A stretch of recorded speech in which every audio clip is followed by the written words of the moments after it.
Shalom, selamat sore semua. Luar biasa, saya kaget ada gedung baru di sini. Karena hampir 10 tahun saya nggak ke Muara Enim, tapi sebagai diundang. Ada saya ke Tanjung Enim bolak-balik, dekat saja. Ya, bagi saudara yang mengikuti di rumah, ada yang dari Amerika, dari Eropa, dari Australia, kita ada di Muara Enim. Jangan tanya saya di mana, cari di Google sendiri. Mana itu Muara Enim? Baik, tadi pagi kami jam 7 itu take off dari Denpasar. Berarti jam 6 WIB.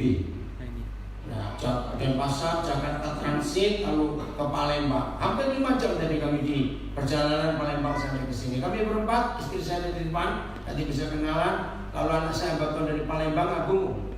Berarti sudah dikenal, ini Agung dari Palembang anak saya. Lalu satu lagi yang sedang jaga di live streamingnya. Baik. Ada 4 tema yang diberikan oleh panitia kepada saya. Saya akan bacakan. Pernikahan kudus, lalu keluarga penyelamat dunia, dan keren. Teladan orang tua bagi anak-anak dan otoritas rumah tangga. Nah, ada 3 ibadah. Ya, hari ini 1, besok pagi ibadah pertama, lalu siang setengah 11. Nah, saya harap saudara hadir semua dari 3 ibadah ini. Kita akan bongkar habis apa yang Tuhan katakan tentang keluarga. Setuju? Kepada para hamba Tuhan, para gembala, saya sangat terhormat karena ibu bapak hamba Tuhan bisa duduk bersama-sama di sini. Kepada semua majelis, terima kasih untuk kesehatan saudara sehingga acara ini boleh berlangsung. Baik, kita mulai yang pertama. Siapa yang belum tahu perbedaan antara menikah dengan berkeluarga?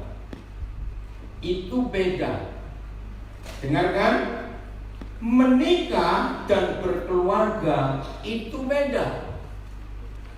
Menikah, itu sekedar 2 orang laki perempuan, catat ini laki perempuan bertemu, dipersatukan, lalu punya anak. Walaupun ada laki perempuan yang sudah menjadi suami istri menikah lalu punya anak-anak, belum tentu mereka ini keluarga. Loh, bedanya di mana? Beda sekali.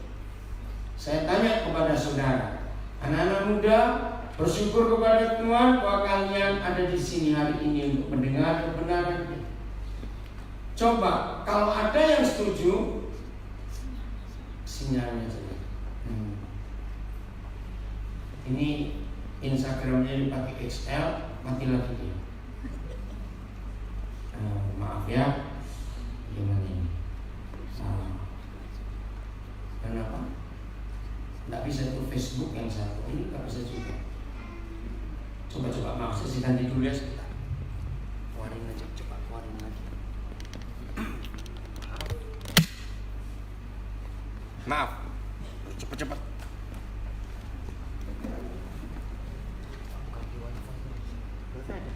Oh, ada wifi. Ada wifi di gereja? Coba, tolong, terima kasih. Tolong wifi-nya.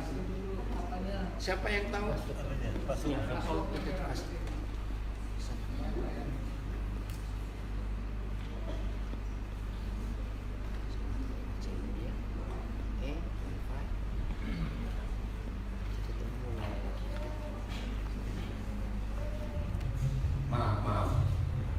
Instagram saya pakai jaringan XL, rupanya agak lemot di sini sekarang. Terima kasih gereja ada wifi yang bisa.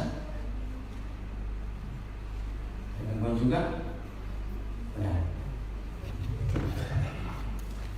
bisa. Instagramnya. Udah nyambung wifi. Oh iya dong. Baiklah, kau pasang. Tunggu.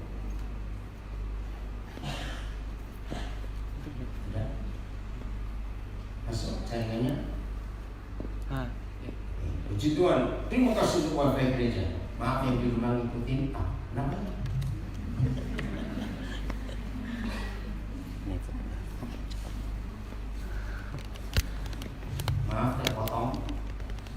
koneksinya. Begitu pula arti masalah ini. Kalau kita nggak pernah nyambung langsung ke surga, ya begini, putus-putus begitu. Betul tidak?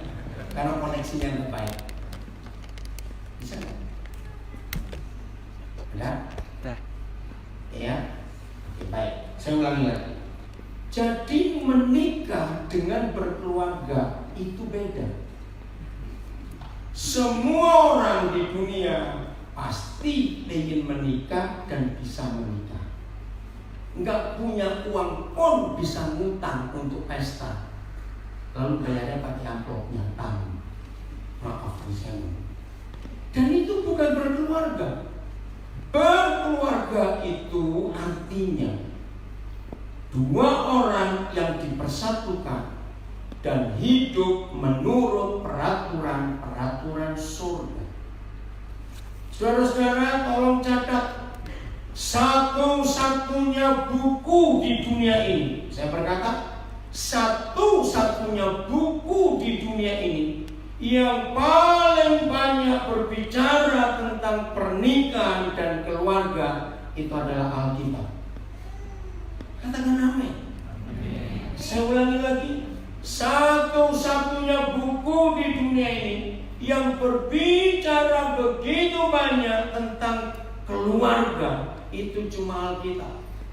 Maka itu dalam 3 ibadah yang hari ini kita mulai sampai besok siang, saya akan buktikan kepada saudara betapa hebatnya kitab suci ini yang Tuhan tulis. Bahkan saya pernah bongkar kitab suci ini, 81-83% topik yang dibahas oleh Bapa di surga adalah keluarga. Coba saya buktikan sepintas. Begitu kita buka Kejadian pasal pertama, coba lihat ayat 28. Kejadian pertama 28. Nah, ibu bapak, saudara-saudara, perhatikan. Semua kita senang gak mendengar kata berkat, diberkati, terima berkat? Senang tidak? Kok kadang gak senang, kok gak jawab? Saya ulangi lagi. Begitu kita mendengar kata berkat, kita diberkati, senang atau tidak? Senang. Nah, hari ini kita harus tahu kata berkat yang pertama kali muncul di kitab suci kita justru di Kejadian 1:28 ini. Jadi dari ayat 1 Kejadian 1 sampai ayat 27 tidak ada kata berkat, baru di ayat 28. Nah, peristiwa apa berkat itu muncul? Ayo kita baca sama-sama. Di layar ada enggak? Multimedia? Ada? Kejadian 1:28. Enggak, saya tanya, ada enggak? Ada mana? Belum? Oke. Dan Tuhan ngapain? Ayo baca, dan Tuhan ngapain? Nah, lihat. Tidak dikatakan memberkati dia. Tapi siapa mereka di sini? Adam dan Hawa diberkati untuk jadi apa? Suami istri. Nah, saudara, kata berkat yang pertama kali muncul di kitab suci kita itu justru untuk laki perempuan yang dipersatukan dalam pernikahan kudus. Ini luar biasa. Jadi Tuhan rindu untuk keluarga itu menyatakan berkat. Lalu, bacakan. Lalu Tuhan ngapain? Berfirman kepada mereka untuk beranak cucu. Izinkan saya membuat kaget semua orang hari ini. Inilah urutan surga yang sangat dibenci oleh iblis, neraka, dan setan untuk dihancurkan dan dibalik. Begini hukum surga berkata, harus dilantik jadi suami istri lebih dulu. Jadi kata diberkati itu dilantik. Coba saudara bayangkan, kalau setelah Kapan ada pilkada di Muara ini? Sudah lewat. Nah, ya. Setelah pilkada, lalu KPU mengumumkan pemenangnya pasangan nomor sekian.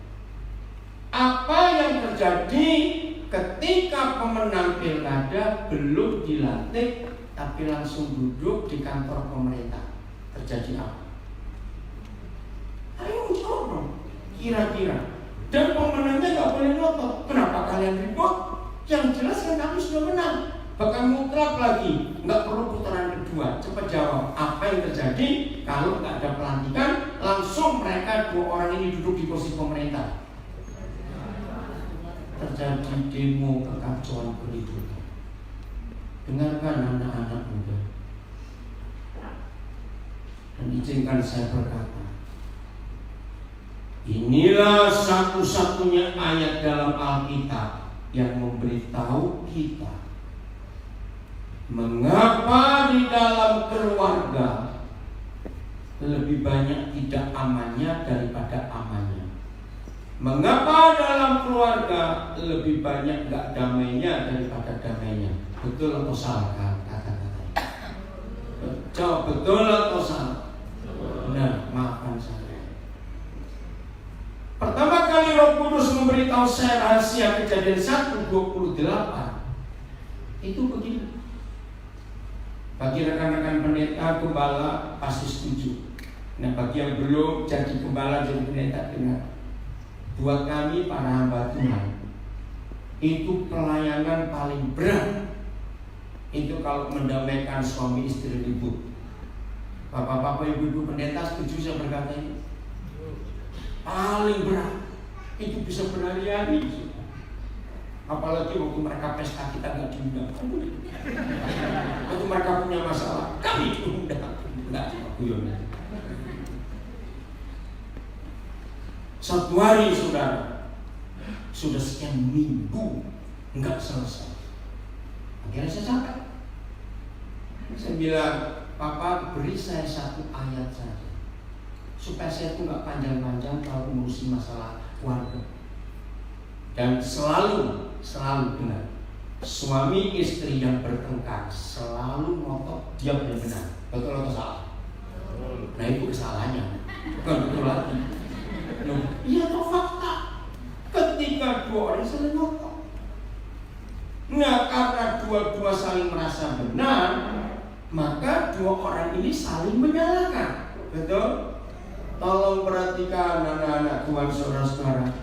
Baik maupun buruk yang terjadi dengan kita dua suami istri papa mama. Dengar, baik maupun buruk yang terjadi dengan kita, korban pertama pasti anak-anak.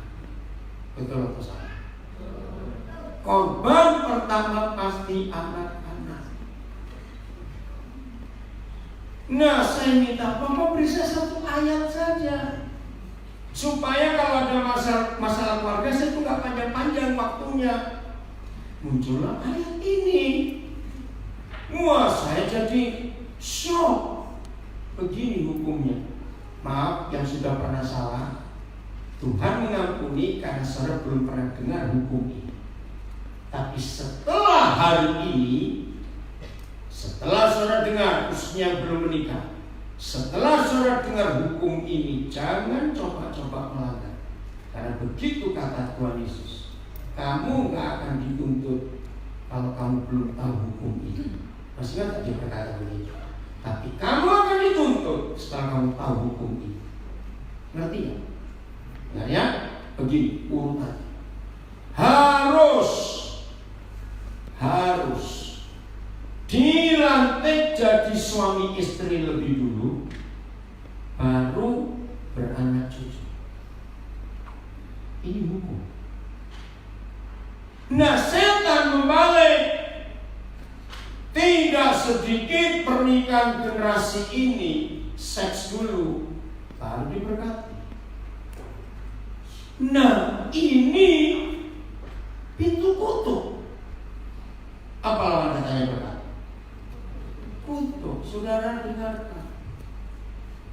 Ternyata pintu berkat dengan pintu kutuk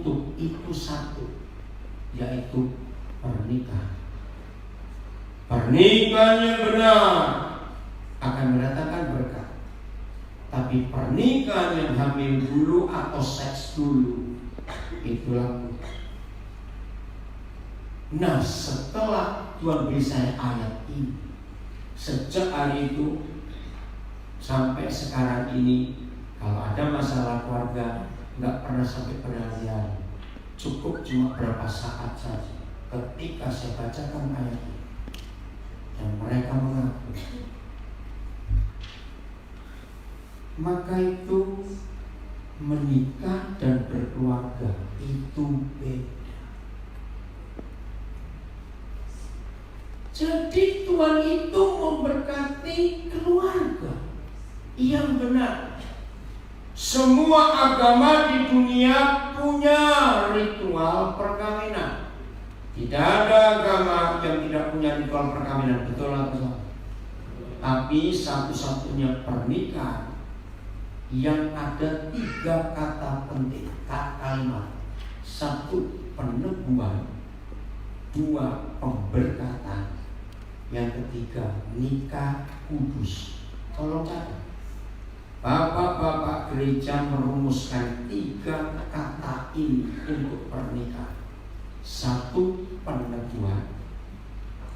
2, pemberkatan. Dan harus dalam nikah yang kudus. Mengapa tidak ada agama manapun di dunia yang mempunyai 3 kata ini? Dalam semua agama di dunia menikah dan menikah selesai. Maka itu saya menemukan perbedaan. Sekedar menikah belum tentu berkeluarga. Pernikahan yang benar akan membentuk keluarga yang benar. Katakan amin. Nanti kita lihat ini hukum yang luar biasa. Berikut Maleakhi 2:16. Di dunia ini tidak ada buku lain kecuali Alkitab yang ada pernyataan setegas ini. Maleakhi 2 ayat 16. Ayo kita baca kalimat pertama saja. 1, 2, 3. Sebab aku membenci perceraian, firman Yahweh Tuhan Israel. Sejak ditemukannya mesin cetak yang pertama di dunia di akhir abad yang ke-16, penemunya adalah seorang anak Tuhan namanya Johannes Gutenberg. Sejak ditemukannya mesin cetak pertama kali sampai hari ini, di dunia ini lebih 5 juta judul buku. Bukan 5 juta buku, 5 juta judul buku lebih. Di antara 5 juta judul buku, hanya 1 buku yang namanya Alkitab ada pernyataan, sebab aku Yahweh Tuhan membenci perceraian.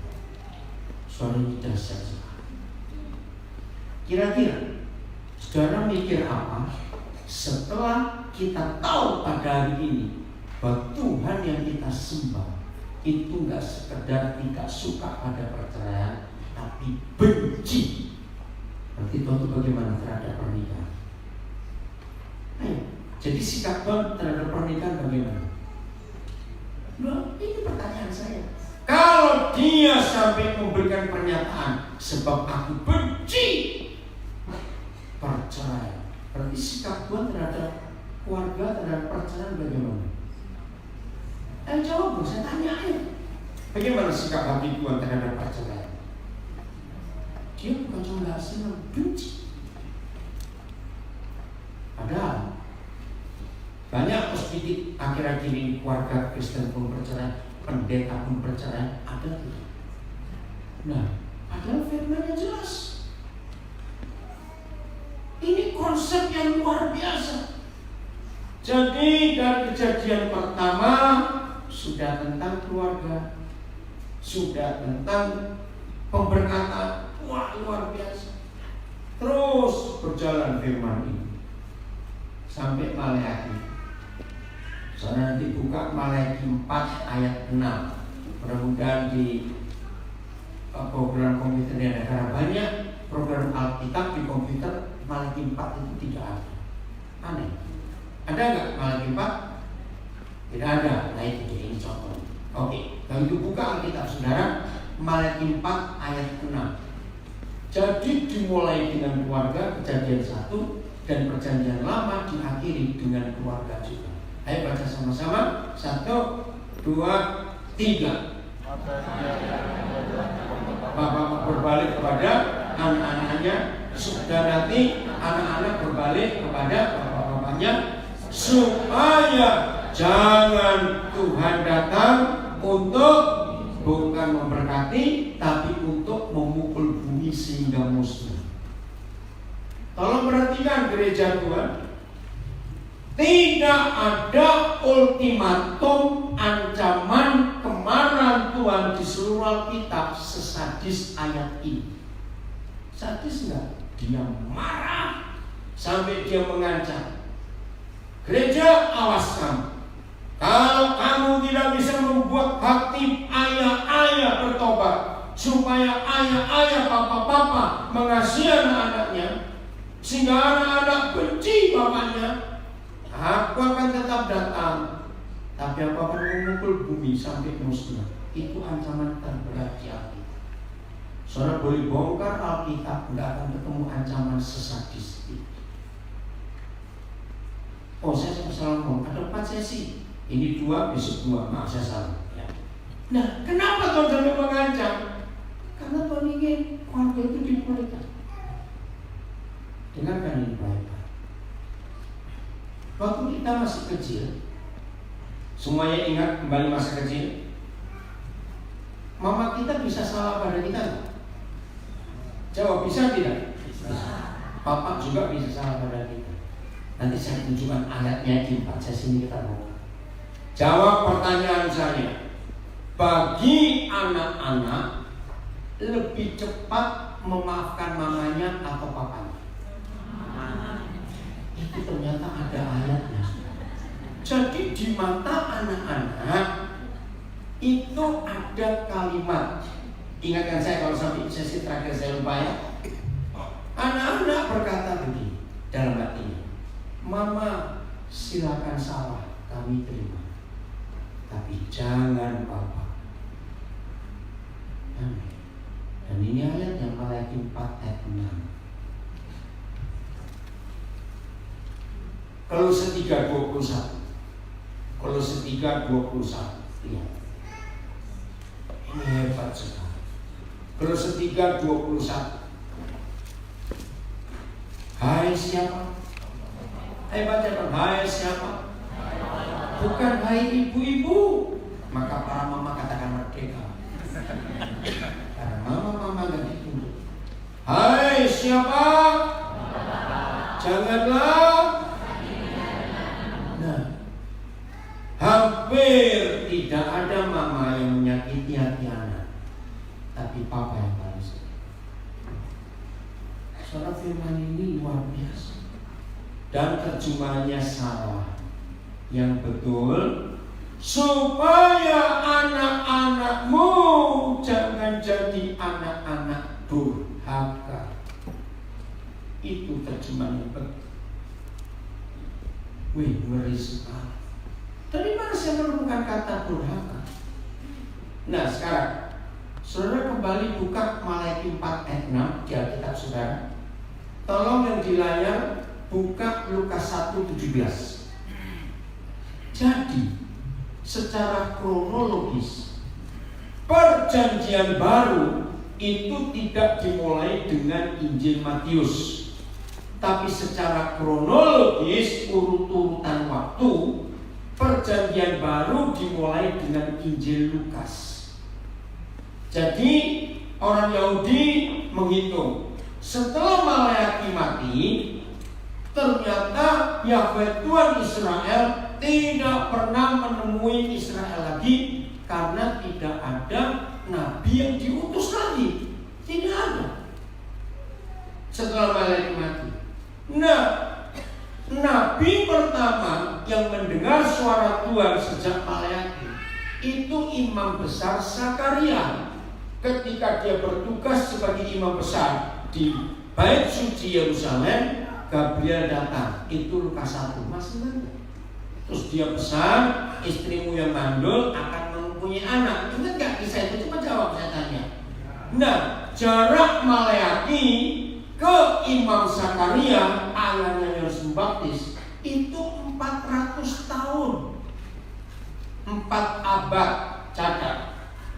Nah, 4 abad yang lalu, kata terakhir Tuhan kepada Israel adalah Malaki 4 ayat 6. Setelah itu perjanjian lama ditutup. 400 tahun kemudian Tuhan yang sama berbicara lagi kepada Israel, dan ternyata firman-Nya sama. Oke? Sekarang lihat ke layar sambil lihat ke Alkitab saudara. Mana Lukas 1:17? Ini ada gangguan layar di situ, saya di sini. Dan ia teruskan akan berjalan mendahului Tuhan dalam roh dan kuasa Elia. Sama tak dengan Malaki 4 ayat 6? Sama bukan? Terus untuk apa? Membuat hati bapak-bapak berbalik kepada anak-anaknya. Sama tidak dengan Malaki 4? Nah, mulai kalimat berikut ada beda. Gabriel berkata kepada Zakaria, nanti anakmu itu yang diberi nama Yohanes akan membuat hati bapak-bapak berbalik pada anak-anaknya dan hati.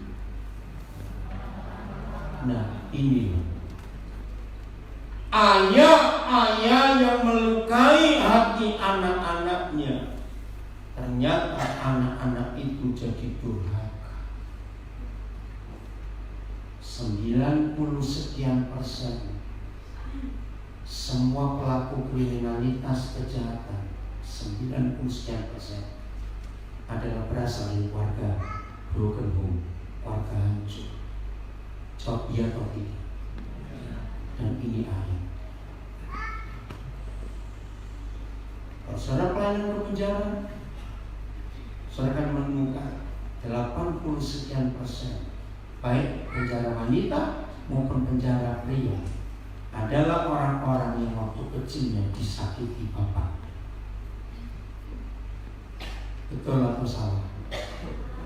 Dan ini terjawab ketika hati bapak-bapak menyakiti anak-anaknya, maka anak-anak menjadi durhaka.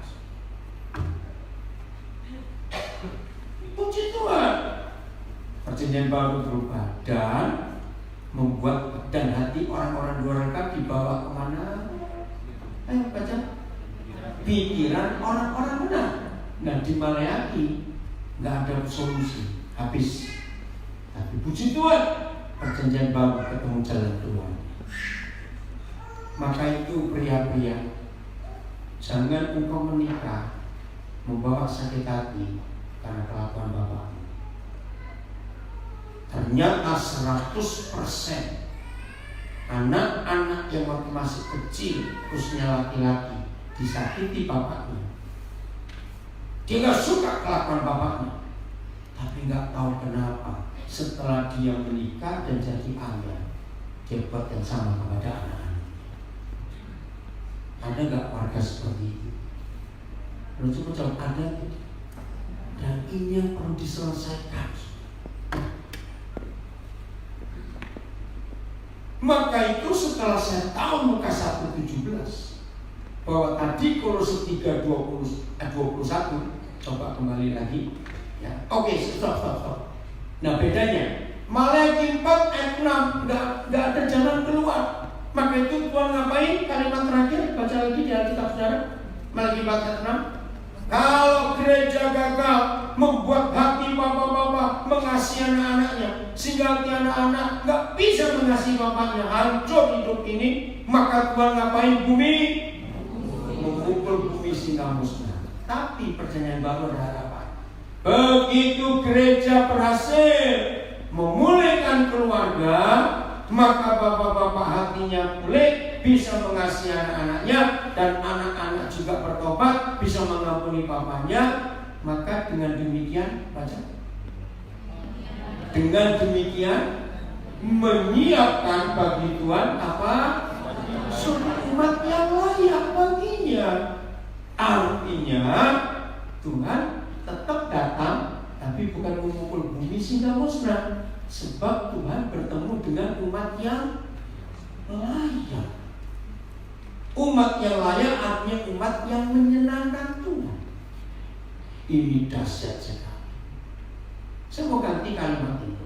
Dan dengan demikian, itu artinya dan dengan pelayanan gereja yang punya kuasa Elia membuat hati ayah-ayah bertobat, sehingga sayang anak-anaknya, dan anak-anak yang pikirannya durhaka diubah jadi pikiran orang benar, maka pelayanan itu menyiapkan bagi Tuhan suatu umat yang lain.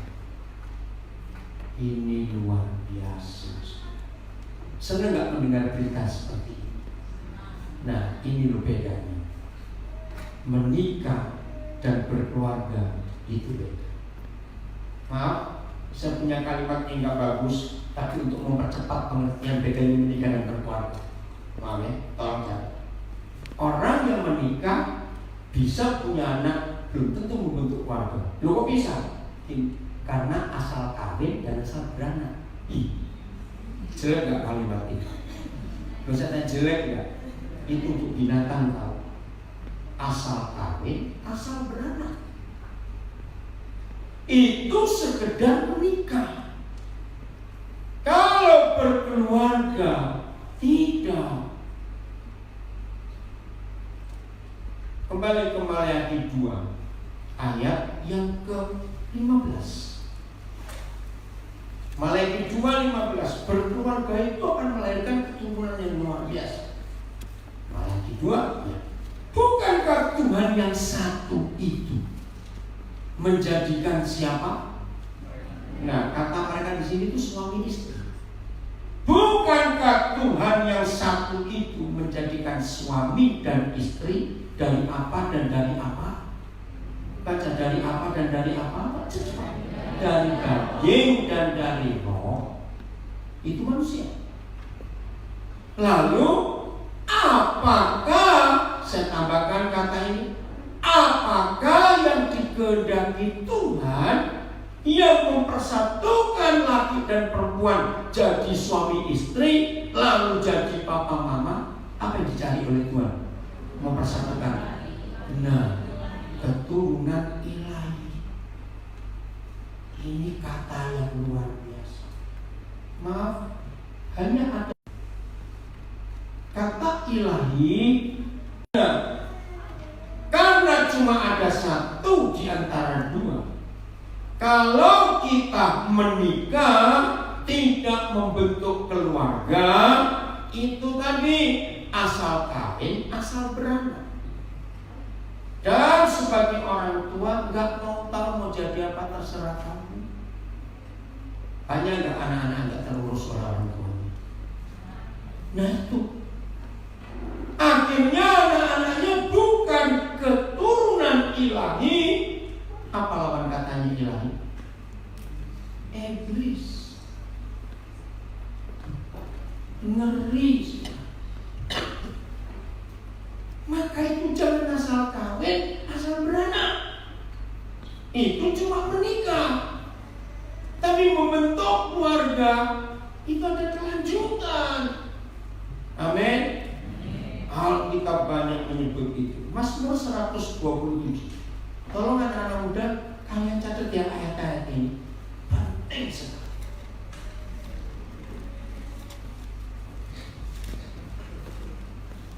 Maaf, Maleakhi 2:15 saya selesaikan. Maaf ya. Apa yang dikehendaki? Kalau kamu mempersatukan pria dan wanita, anak-anak ilahi. Jadi, ada telepon mati maksudnya. Jagalah supaya jangan ada orang yang tidak setia terhadap istri dari masa muda. Berarti ini firman untuk siapa? Nah, ini firman untuk siapa? Suami. Awas jangan salah baca, kecepatan. Dan janganlah orang tidak setia terhadap istri mudanya. Apa salahnya? Itu beda lagi.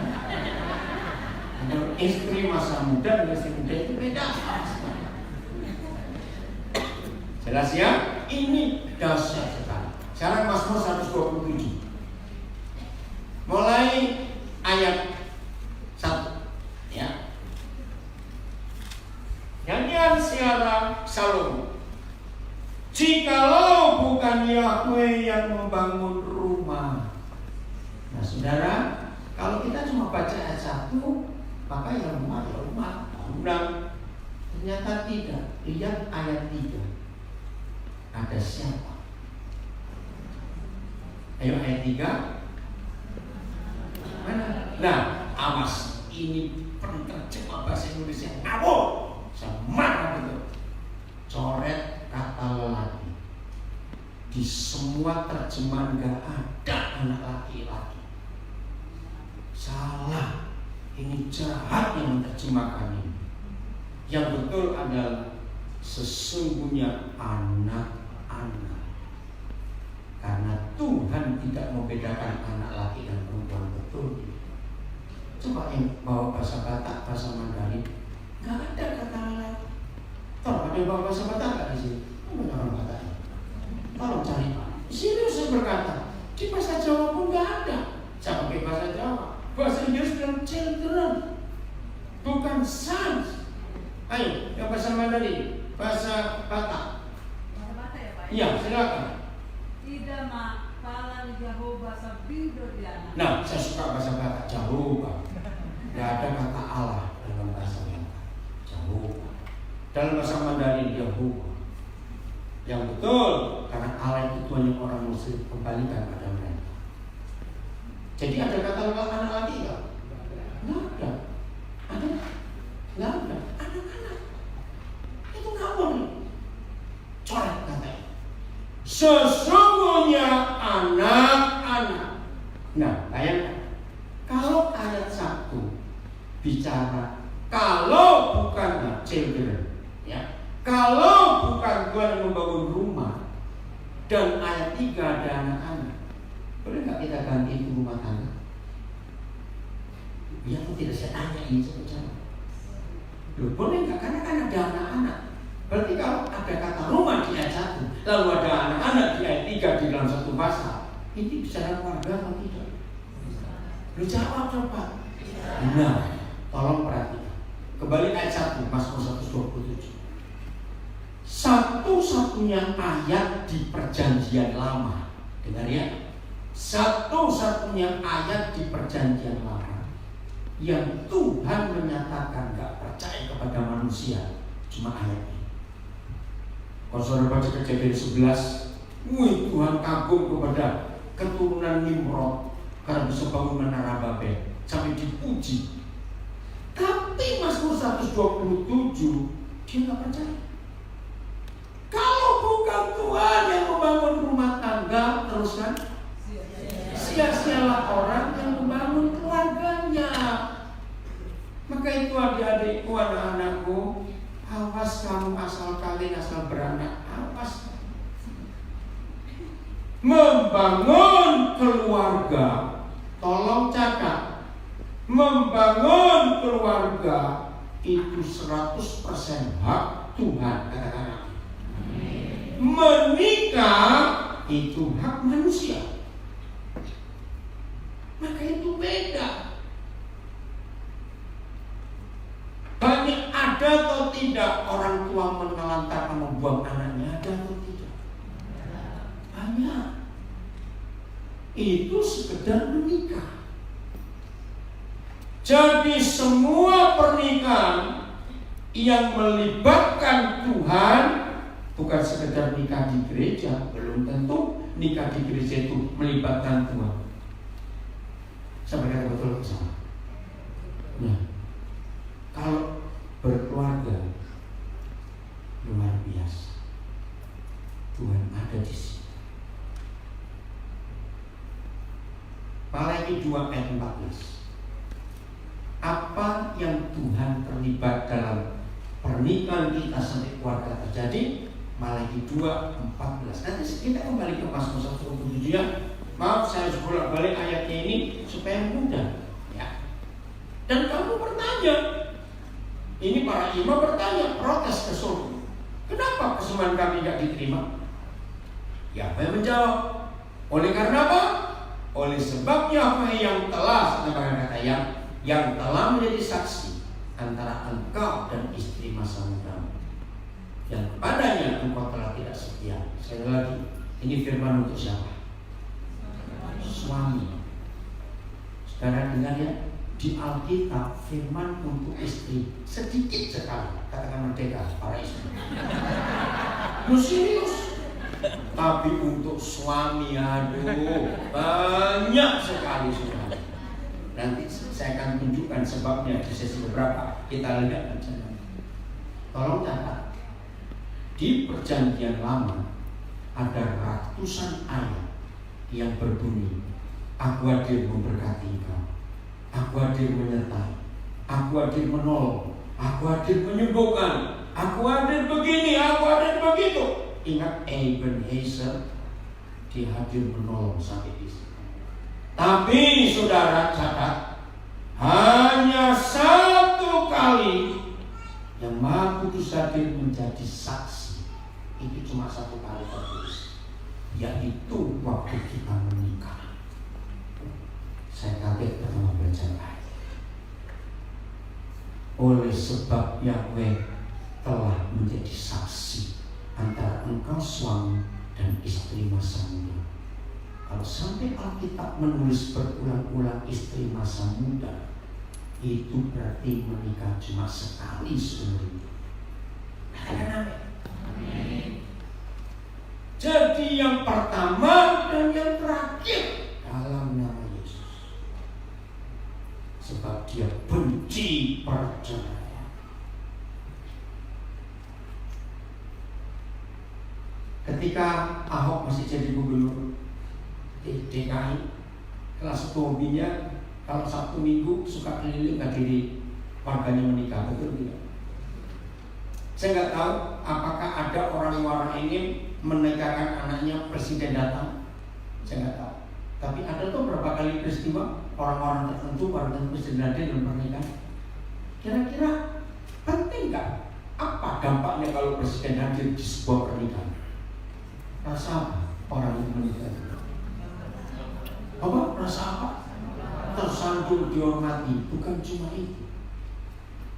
Mereka yang menikah dan presiden hadir jadi saksi, mereka kalau ada apa-apa malu dengan presiden yang pernah hadir.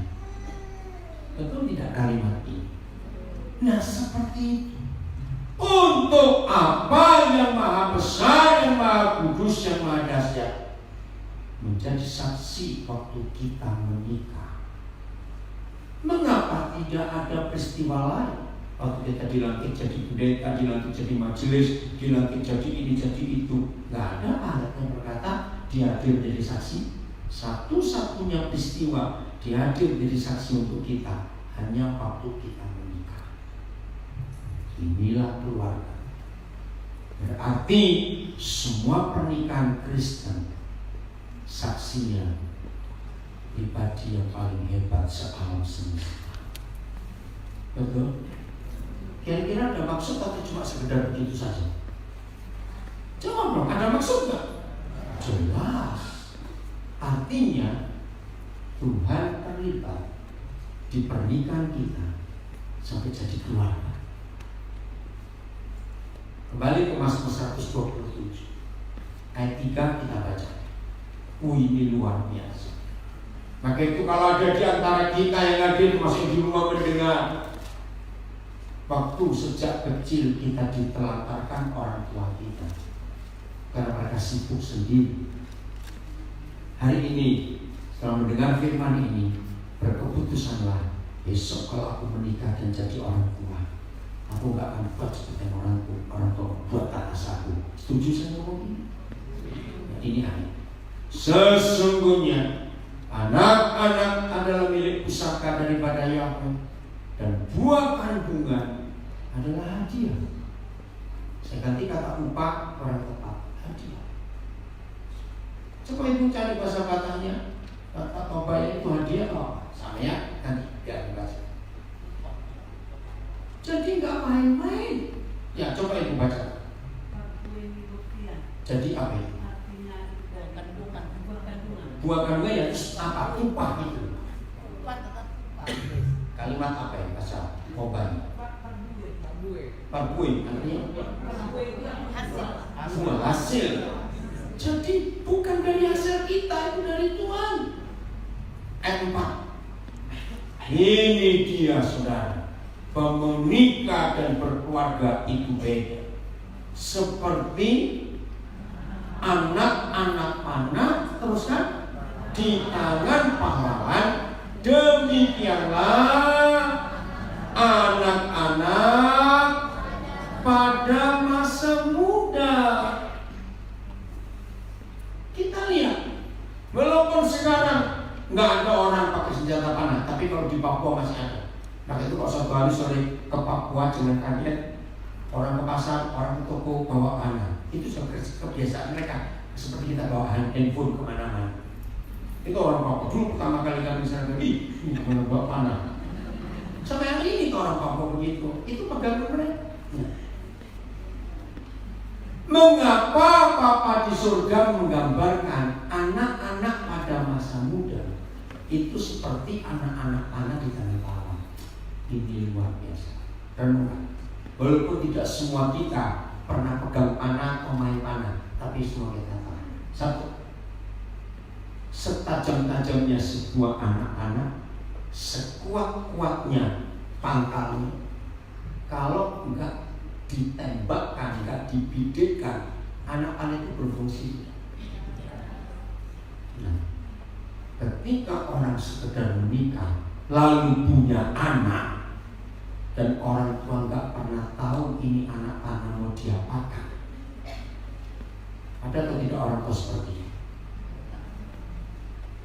Sejak kecil nggak disiapkan untuk jadi apa dan kemana. Maka itu tidak sedikit anak-anak sudah kelas 2 SMA, kalau ditanya cita-citamu apa, nggak tahu. Itu jahat, saudara. Kalau sampai kelas 2 SMA nggak tahu mau kemana, sebentar lagi kelas 3 SMA lulus, terus mau kuliah jurusan apa? Jurusan yang nggak tahu. Betul tidak? Seharusnya sejak kelas 2 SD anak-anak sudah diarahkan kemana? Lihat kesukaan anak itu, hobi anak itu, kecenderungan anak itu apa? Ngerti nggak maksudnya? Kedua, siapa pahlawannya anak-anak ini?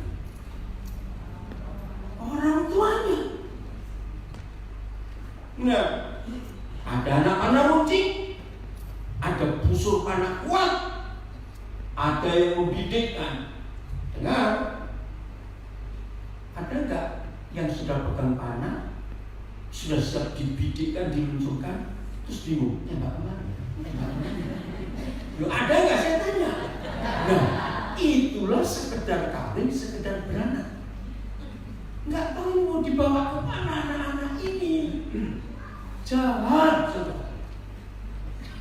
Maka itu betapa banyaknya anak-anak sudah sampai lulus pun kuliah, tidak bekerja di bidang disiplin ilmu yang dipelajari, karena itu sekedar kuliah untuk dapat ijazah S1, tapi nggak dipakai karena tujuannya nggak di situ. Ada atau tidak anak-anak seperti ini? Nah, inilah hancurnya generasi. Bersyukur kepada Tuhan, setelah 70 tahun Indonesia merdeka, Tuhan berikan seorang presiden yang punya visi untuk anak-anak muda, Pak Jokowi. Betul tidak? Saya ini sering keluar negeri. Di luar Indonesia ada banyak anak-anak muda Indonesia hebat-hebat di Amerika, di Jepang, di Jerman, di Belanda, di Australia. Sebelum Jokowi mereka tidak pernah diurus, pemerintah membiarkan.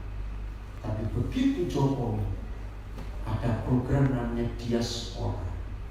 Presiden Jokowi melihat ada banyak orang-orang Indonesia, anak-anak muda kita ditarik pulang. Hebat bukan? Nah, Jokowi punya visi. Indonesia perlu orang-orang pintar seperti itu. Maka itu lihat berita, hebat sekali. Untuk pertama kali setelah 70 tahun Indonesia merdeka, ada Kementerian Kreatif. Sebelum itu nggak ada. Untuk siapa Presiden buat Kementerian Kreatif? Untuk anak-anak muda nih. Maka itu Papa Mama, izinkan saya ngomong kalimat yang tidak enak. Betapa jahatnya kita sebagai pahlawan-pahlawan yang harusnya membidikkan anak-anak kita ke sasarannya, tapi kita sibuk hanya cari duit. Kita gak pernah tahu anak kita mau dibawa kemana. Sadis dan jahat orang tua seperti ini. Ini yang saya katakan bedanya menikah dan berkeluarga. Kalau berkeluarga itu punya planning, punya rencana. Anak pertama apa, anak kedua apa, anak ketiga apa, dan tetap melibatkan Tuhan. Jangan ngatur sendiri. Ada nggak orang tua membuat anak-anaknya seperti mesin ATM? Ngerti nggak kalimat? Ada nggak? Artinya apa itu? Orang tua buat anaknya mesin ATM cepetan. Jadi orang tua punya banyak anak, hanya minta duit ke anaknya. Bertobat orang tua seperti ini. Terus orang tua seperti ini kalau cari menantu pasti pasang, awas kamu cari orang miskin, cari orang kaya. Karena bapak ibunya mata duitan. Ini sadis sekali. Ada nggak kira-kira orang tua seperti itu? Nah, ini salah. Jangan bilang, nah, bapak mamamu sudah miskin dari kecil. Kalau kamu dapat suami, sahabat istri orang miskin, jadi apa? Kita awas mungkin. Dan tobat itu pernah itu. Jadi anak-anak kita seperti anak pun. Dan papa mama harus punya sasaran. Ayat 5. Ini hebat sekali. Berbahagialah, saya tambahkan, berbahagialah orang tua papa mama yang telah membuat penuh tabung panennya dengan semua anak-anak panah itu. Stop. Panah runcing kuat, busur bagus, pembidiknya luar biasa. Tapi anak-anak panah harus disimpan di tabung. Kalau tidak disimpan di tabung, maka anak-anak panah akan rusak, kena panas dan kena hujan. Soalnya firman ini luar biasa. Maka itu papa mama, tabung panah yang bisa menjaga anak-anak panah itu awet, kuat, aman, terlindung adalah keharmonisan papa mama. Katakan papa mama yang harmonis membuat anak-anak merasa aman di rumah. Tolong jawab pertanyaan saya. Papa mama sering ribut, anak-anak betah di rumah? Nah, itu dia. Ketika tabung panah rusak, anak-anak panah akan keluar rumah, mencari tempat yang aman. Tapi 90 sekian persen semua anak-anak panah yang keluar rumah pasti hancur. Betul atau salah kalimat? Ini masalah. Siapa masih ingat Efesus 6? Oh, saya selesaikan dulu. Ia tidak akan mendapat malu apabila ia berbicara dengan musuh-musuh di pintu gerbang. Siapa ia? Keluarga. Karena suami istri itu satu di mata Tuhan, betul? Maka itu jadi tunggal. Iya, keluarga mereka bersama anak-anak tetap satu keluarga. Iya. Bangga di depan pintu gerbang, di hadapan para musuh. Luar biasa. Suatu hari saudara, ada banyak orang tua yang mengeluh tentang kenakalan anak-anaknya. Dan tiap kali orang tua mengeluh tentang kenakalan anak-anaknya, pasti ada kalimat malu kami karena kelakuan anak-anaknya.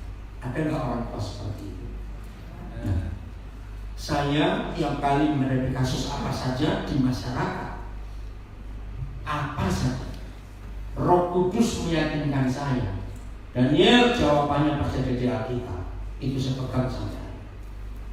Suatu hari ketika sekian banyak kasus orang tua termasuk warga pendeta, ada nggak anak-anak pendeta rusak? Maaf. Ada nggak anak-anak majelis rusak? Nah, itu jadi pertanyaan saya tahun itu, saya lupa tahun 80 berapa. Kok bisa? Waktu itu saya belum menikah. Kenapa anak-anak bisa buat malu? Padahal kalau anak-anak itu benar, karena orang tuanya benar, disimpan di tabung panahnya, nggak akan malu orang tua. Tapi kenapa dibikin malu? Ini jawaban. Efesus 6 sambil cari di ayat berapa ya? 14 atau 16 saya lupa. Iblis itu senjatanya panah berapi. Ada yang tahu nggak itu? Coba tolong saya. Efesus berapa? Ini kita harus tahu. Maka itu keluarga penting sekali.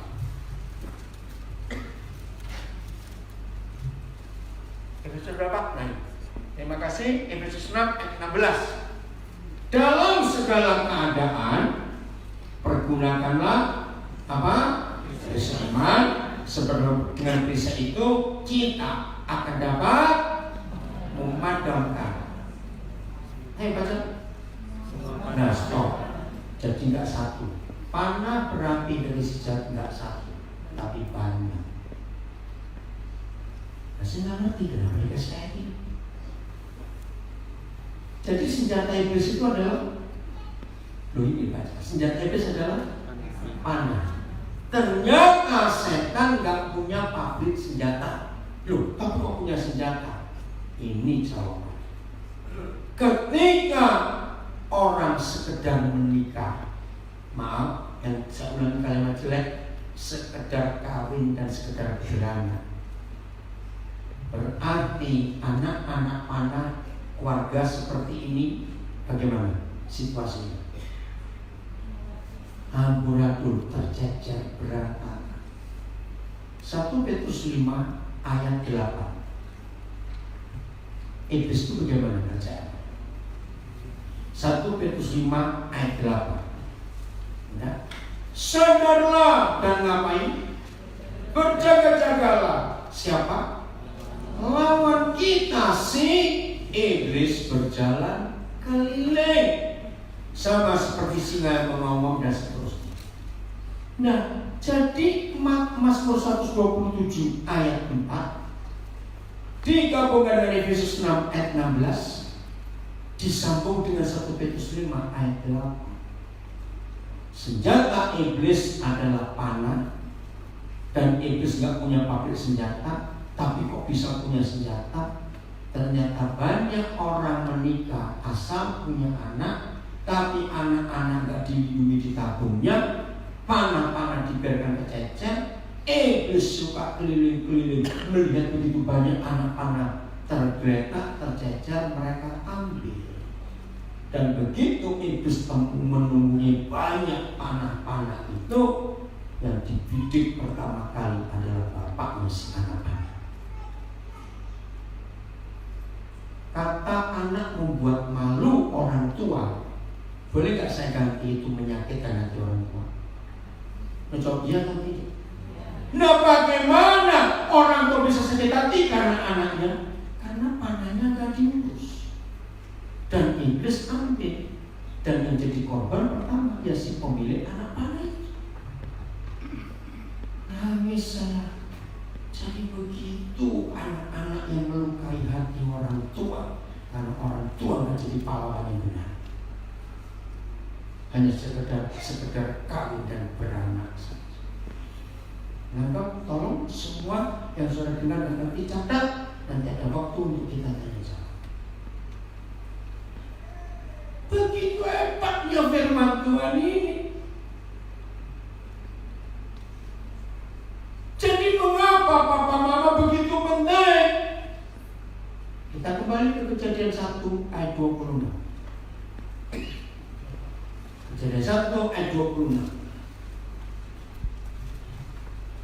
Berfirmanlah Tuhan, baiklah.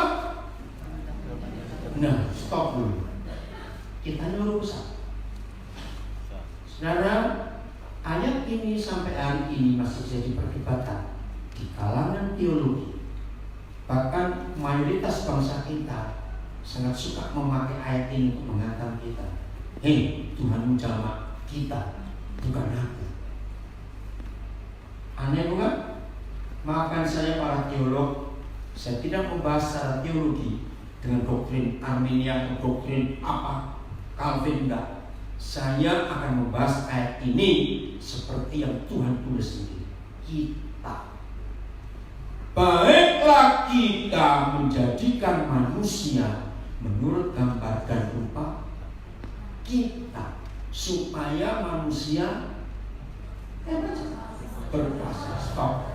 Apa kata lain berkuasa? Apa Pak?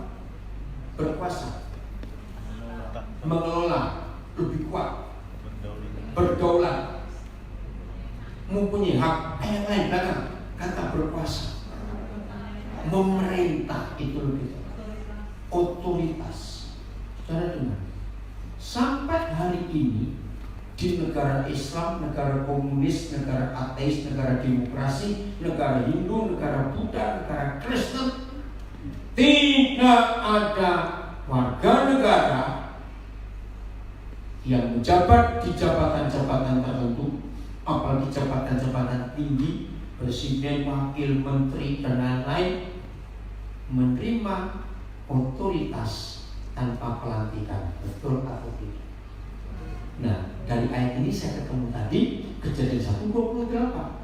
Kalau manusia, mau habis belum ini? Kalau manusia itu bisa punya otoritas, bisa memerintah, berarti harus ada pelantikan.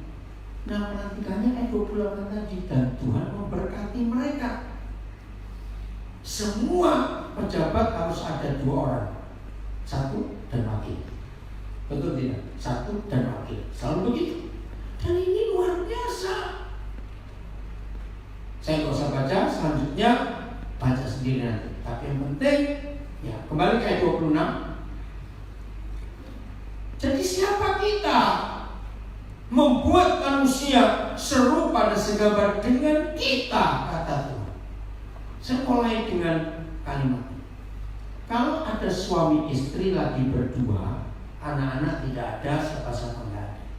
2 orang ini kalau ngomong kata ganti diri mereka itu pakai kata kita. Tapi saya bingung, siapa kita itu? Ayat 27. Ayat 27-nya, maaf lagi sekali, jangan saudara bertentangan. Pak, aku belajar nggak begitu. Maaf, buang itu dulu. Saya mau terangkan dengan ayat. Maka Tuhan, saya ganti kata yang betul, bukan menciptakan. Karena di dalam bahasa Inggris ada 2 kata. To create itu menciptakan, to make itu melahirkan. Nah, sebetulnya manusia itu bukan diciptakan, tapi dilahirkan. Apa bedanya? Bedanya kalau dilahirkan pasti mirip papa mamanya. Ya atau tidak?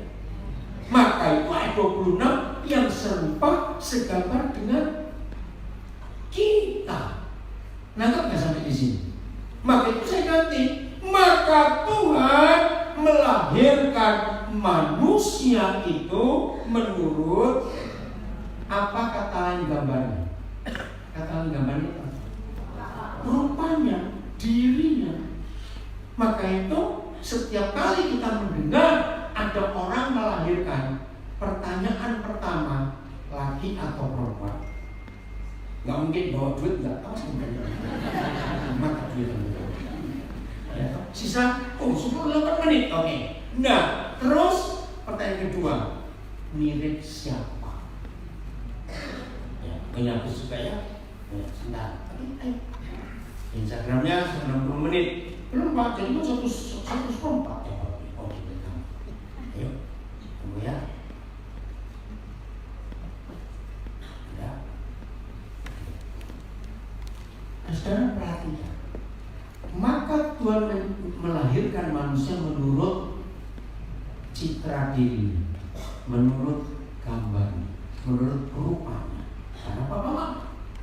menurut gambar Tuhan, menurut citra Tuhan, menurut dirinya sendiri, dilahirkannya dia tunggal titik koma, dia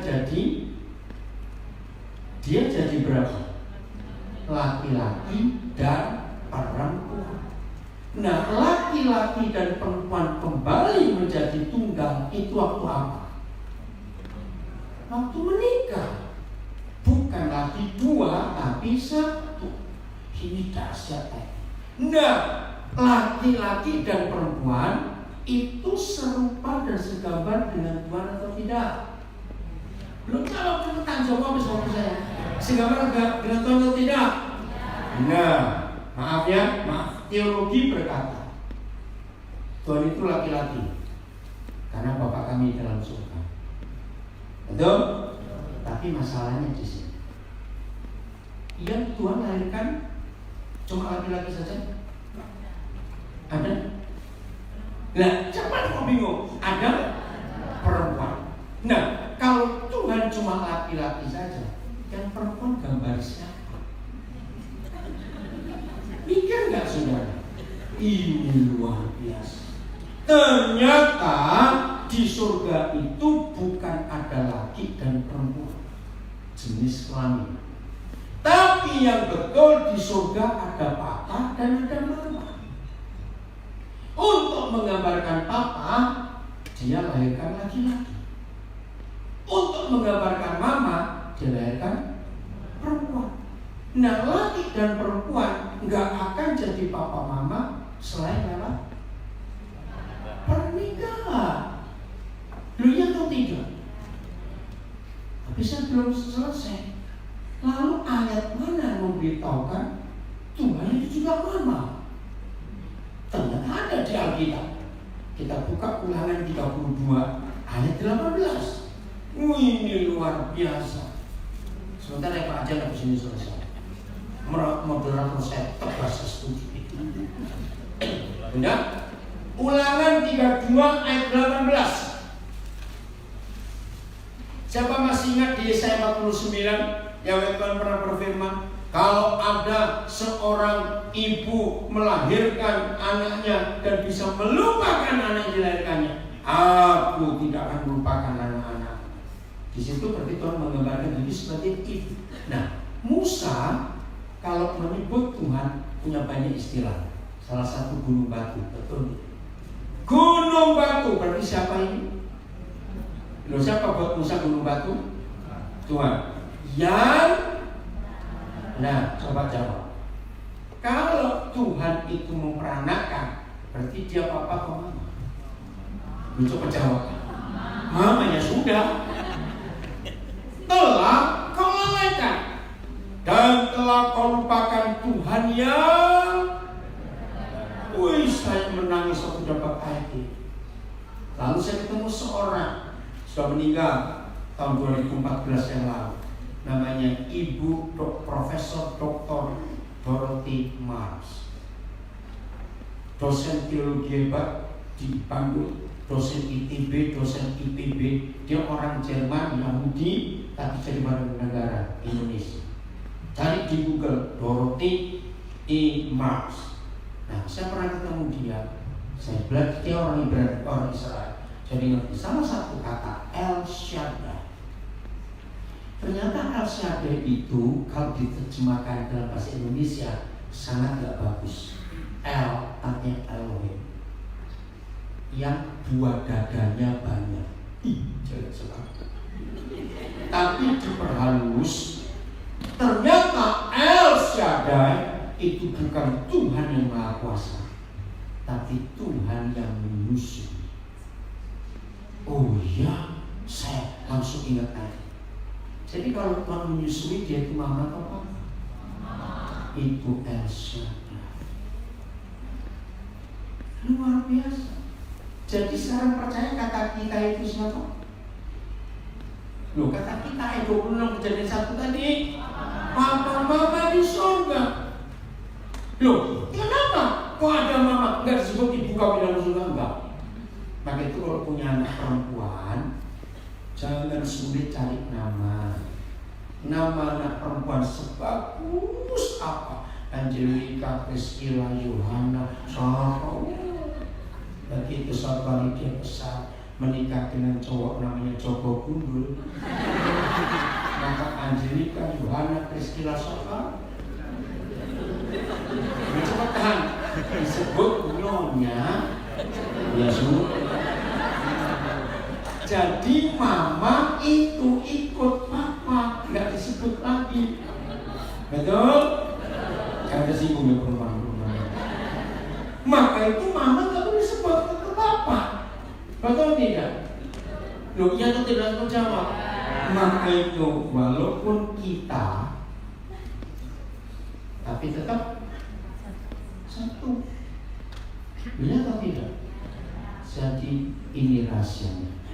Mengapa iblis hanya ingin orang sekedar menikah, tapi tidak boleh berkeluarga? Sebab kalau sekedar menikah kita sekedar kawin, sekedar punya anak, tapi nggak jadi papa mama. Dan orang yang cuma menikah nggak jadi papa mama, mereka selalu bertengkar. Hanya Alkitab, satu-satunya buku di dunia yang memberitahu begitu laki-laki menikah, angkatnya suami. Dia cuma apa? Kita berkata fungsinya. Saya sudah begini, saya nggak tahu. Apa begininya? Kok otak? Bukan. Ya betul otak kan sini. Kepala. Betul? Hanya Alkitab yang berkata begitu. Begitu seorang gadis menikah, dia berpangkat istri, dia hanya ayo sebegini ya. Tuh jantung lagi, tubuh. Loh, betul nggak? Tidak ada buku lain di dunia yang memberikan peraturan dan hukum. Suami kepala, istri tubuh. Maka itu hanya pernikahan Kristen, satu kepala, satu tubuh. Kalau Kristen menikah satu kepala, dua tubuh, namanya kembar silam. Kalau pernikahan Kristen satu tubuh, dua kepala, namanya monster. Saudara, saya sudah mengajar di banyak kelompok termasuk Muslim. Mereka kagum, kok ada buku menulis seperti itu? Saya bilang ada. Nah, lihat antara kepala dengan tubuh, bisa nggak mereka bertengkar? Loh, saya tanya, bisa tidak bertengkar? Nggak bisa. Maka itu sekedar menikah, itu berarti kepala di situ, tubuh di sana. Tapi kalau berkeluarga, tubuh dan kepala selalu bersatu. Nggak bicara sendiri, menakutkan.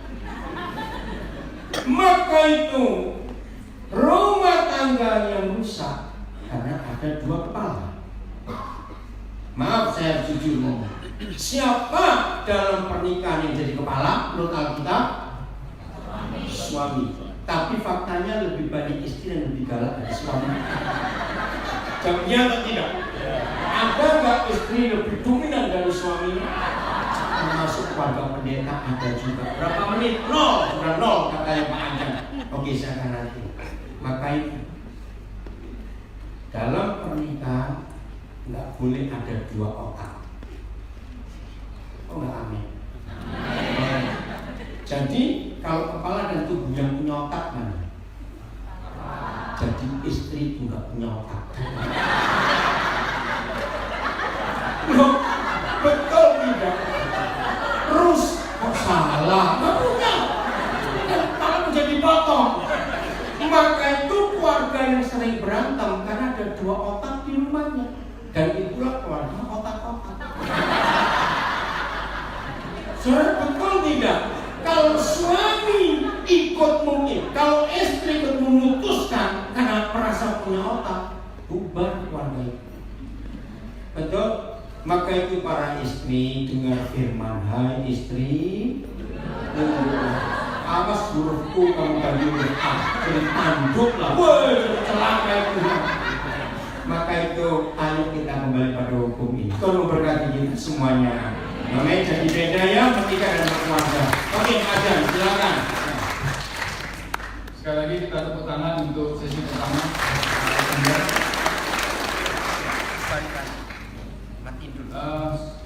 15 menit bagi kita untuk mengajukan pertanyaan. Saya buka sesi pertama 3 penanya.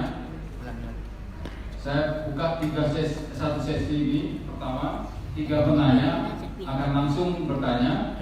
Kemudian tolong ditulis selanjutnya, tolong ditulis di kertas yang dibagikan jika ada yang mau bertanya, nanti diserahkan oleh petugas. Cepat, saya mau dulu. Bu Yelin mau bertanya? Oh, pakai mikrofon atau langsung aja. Langsung aja. Pakai mikrofon, Pak. Ya, oke. Ada nggak mikrofon wireless? Nggak. Oh, nggak ada. Bapak maju aja Pak, supaya semuanya bisa dengar pertanyaannya. Iya, maaf ya Pak.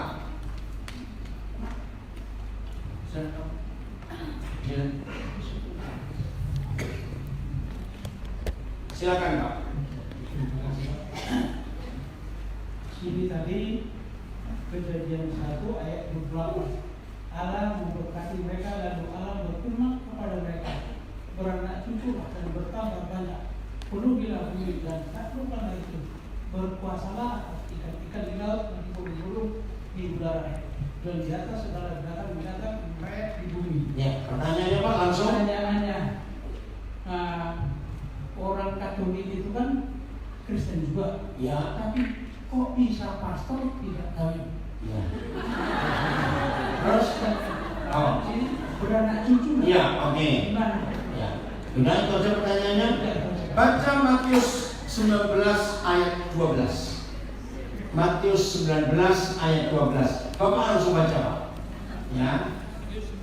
Ayat 12. Tadi Bapak bertanya, Tuhan menyuruh beranak cucu, mana pastor nggak kawin? Nah ini dia. Ada orang tidak dapat kawin karena ia memang lahir demikian dari rahim ibunya. Nah itu cacat. Ya. Terus kedua.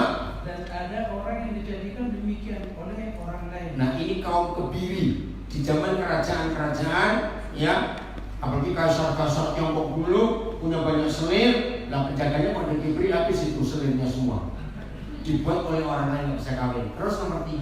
Dan ada orang yang membuat dirinya demikian. Nah ini yang dipakai oleh Katolik, ada orang membuat diri demikian. Terus kemauannya sendiri oleh karena kerajaan surga. Siapa yang dapat mengerti? Dan ada yang mengerti. ya itu yang nggak ngerti nggak usah ngerti nggak apa-apa. Oke, yang kedua silakan Bu Yelin. Ayo cepat. Yang lain tolong ditulis di kertas supaya cepat dikumpulkan di depan. Yang kuat bu suaranya, pimpinan di sana. Ya, pertanyaan saya yang pertama, kalau orang bercerai kemudian nikah, selanjutnya solusinya bagaimana Pak? Kan karena menurut firman Ya saya jawab satu-satu ya.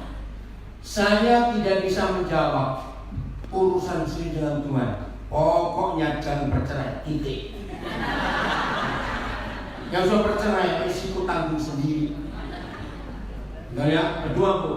Jadi pokoknya nggak boleh bercerai. Ini loh manusia itu jawabnya di sini. Kalau dijawab, oh ya udah, itu yang nggak sih kamu jawab, pokoknya nggak boleh kan. Oke, yang kedua. kan dia sudah bercerai menikah lagi. Nggak ada jawaban, itu urusan mereka. Nggak bisa dijawab, itu bahaya. Betul? Pokoknya tidak ada perceraian dalam Kristus. Titik. Yang sudah bercerai risiko tanggung sendiri, urusan dengan Tuhan. Oke, lanjut yang kedua. Yang kedua, kalau seandainya orang tua menelantarkan anaknya, Ya. kemudian mereka jadi berantakan, terus jalan keluarnya Pak, bagaimana? Gereja yang bertanggung jawab atas anak-anaknya. Tadi dalam perjalanan dari Palembang, ya sini loh. Perjalanan dari Palembang, sopir kami Muslim, namanya Esa Sinar. Tapi Muslim. Nah, saya pikir Kristen enggak, dari dulu kami di situ Tuhan jamai itu. Dia tanya masalah anak-anak, masalah orang tua dengan anak-anak. Nah, terus kita lihat, karena kami bawa 2 anak, karena dia bingung orang lain anak-anak. Nah, terus kami cerita di mobil kan 4 jam lebih kesempatan ngomong itu. Dia heran. Jadi bilang kami ini nggak punya anak kandung. Oh iya, nah itu kami diberi anak-anak yang dibuang oleh orang tua. Sekarang ini kira-kira 1.000 lebih yang manggil kami papa mama. Dan rata-rata mereka dibuang. Dan kami akan terus cari sampai di mana saja. Jadi jawabannya kita harus mengangkat mereka. Siap Ibu? Loh, belum saja. Gereja juga harus siap. Apalagi rumahnya besar-besar, kamar 7, kamar 4, yang tinggal cuma 2 orang, sisanya kacau. Awas dan nggak ngambil orang lain. Bertobat. Oke, lanjut. Yang lain? Angkat tangan. Kalau nggak ada apa-apa, makannya jalan langsung. Oke, Ada di belakang, maju. Satu aja. Ya, silakan. Ada yang tulis, bisa tolong tulis supaya cepat. Ada Yang punya nama waktu udah sedikit. jadi panitia, ya, yang ngambil.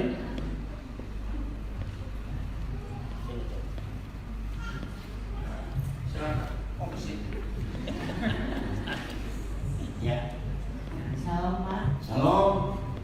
Saya mau bertanya Pak. Kita tahu di dalam Alkitab itu kepala itu tetap suami. Ya. Tapi kadang-kadang kami sebagai istri ada kan laki-laki yang lambat Pak. Iya.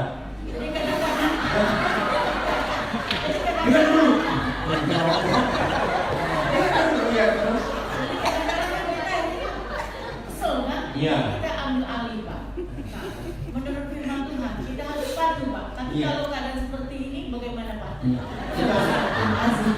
Mudah-mudahan ibu suami ibu yang ditanya. Kau sudah meninggal, oke, sudah meninggal. Biasa no. Maka itu sebelum menikah, waktu masih pacaran, meleklah lebar-lebar matanya. Tapi setelah menikah, meremlah rapat-rapat matanya. Ngerti maksudnya? Nah, jadi kebalik itu. Dulu pacaran merem terus enggak ada apa-apa. Setelah menikah, loh kok salah? Nah, jadi mereka waktu pacaran nggak saling jujur. Yang penting dalam Kejadian 24, waktu Ishak dicarikan jodoh oleh Abraham papanya, maka ada ayat. Coba buka Kejadian 24. Nah ini perlu mulai ayat 1 ya, cepetan. Kejadian 24 mulai ayat 1. Adapun Abraham telah tua dan lanjut umurnya serta diberkati Yahweh dalam segala hal. Terus ayo cepat ayat 2. Berkatalah Abraham kepada hambanya yang paling tua dalam rumahnya, yang menjadi kuasa segala kepunyaannya, katanya, baiklah letakkan tanganmu di bawah pangkal bahu. Terus ayat 3, supaya aku mengambil sumpahmu demi Yahweh Tuhan yang punya langit dan yang punya bumi, bahwa aku tidak akan mengambil anak untuk anakku seorang istri dan yang terperempuan kanan. Seterusnya saya bisa baca. Nah, adik-adik yang pacaran, ayat ini harus memegang. Libatkan orang yang paling tua dalam hidup. 1 itu orang tua, 2 itu gembala. Jadi ketika kalian tertarik pada seseorang, ceritakan kepada yang paling tua, laporkan begini begitu. Nah, nama hamba ini Eliezer. Dalam bahasa Ibrani, Ezer. Ezer itu penolong, Ebenezer. Jadi Eliezer itu Roh Kudus. Elohim yang menolong. Kan begitu kata Perjanjian Baru, Roh Kudus penolong.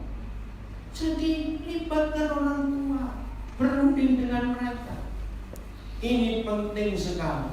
Jadi ibu yang sudah terlanjur meleknya terlambat, ngerti? Sebelum nikah kok baru tahu. Nah, tolong suami-suami yang lelet, lemot. Di gereja kan ada ibadah pria, apa namanya jenis khusus? P2MI, singkatannya apa itu? Nah, Persekutuan Pria Metodis Indonesia, libatkan di situ. Kalau suami tidak mau, ancam, aku nggak mau masak. Begitu istri. Cuma suami ikut P2MI. Ya, jadi tetap ada jawaban. Ada lagi yang lain? Ada, masih 2 Pak. Masih 2 waktu itu 2 yang lain. Ada 4 kali ibadahnya. Terus pertanyaannya bagaimana mengenai perkawinan beda agama? Ya.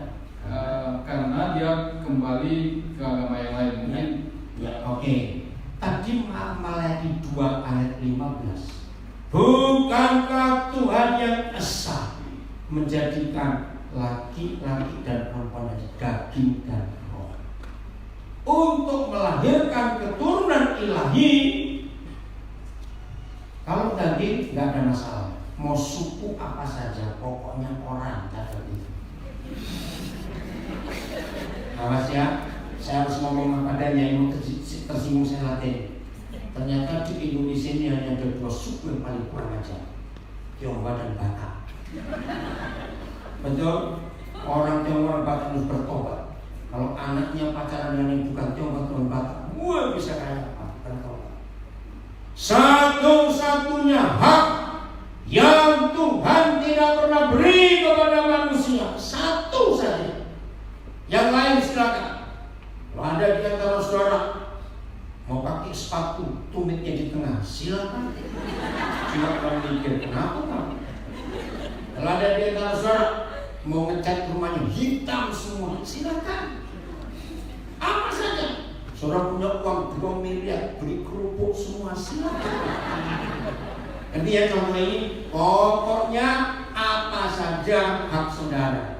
Tapi satu yang tidak, ketika kita mau lahir, dia nggak pernah tanya untuk kita milih lahir dengan suku apa. Dijawab dia atau tidak? Kejam dan biadab kalau kita membedakan suku. Maaf, bertobat orang Jawa dan orang Batak. Saya berkata betul atau salah? Berapa banyak anak-anak orang Jawa dan orang Batak rusak perkawinannya karena dipaksa oleh orang tua. Sombong kali kau itu dia. Apakah orang Tionghoa paling hebat? Apakah orang Batak paling hebat? Ada orang Tionghoa dan orang Batak di penjara? Cepat jawab. Ya sudah. Jangan sombong. Catat ini katanya. Saya tahu ada yang marah, tapi harus bertobat. Kegagalan gereja ketika roh rasialis dan kesukaan masih ada di dalamnya. Kasih itu menutupi semua. Jadi daging gak masalah, yang masalah roh. Jadi kalau satu penuh Roh Kudus dan kawin dengan yang penuh Roh Kuda, anaknya jadi apa? Jadi nggak boleh beda agama, rohnya harus sama. Amin. Oke, Keluaran 2 ayat 1 penting sekali. Jadi jangan menikah beda agama. Itu biar nanti aja banyak. Seorang laki-laki dari keluarga Lewi kawin dengan seorang perempuan Lewi. Ini tentang siapa? Ini Musa. Lahirnya Musa. Siapa Musa? History maker. Apa history maker? Pembuat sejarah. Semua orang yang menikah dengan benar, maka anak-anaknya pasti pembuat sejarah. Tapi yang menikah salah bukan history maker tapi trouble maker.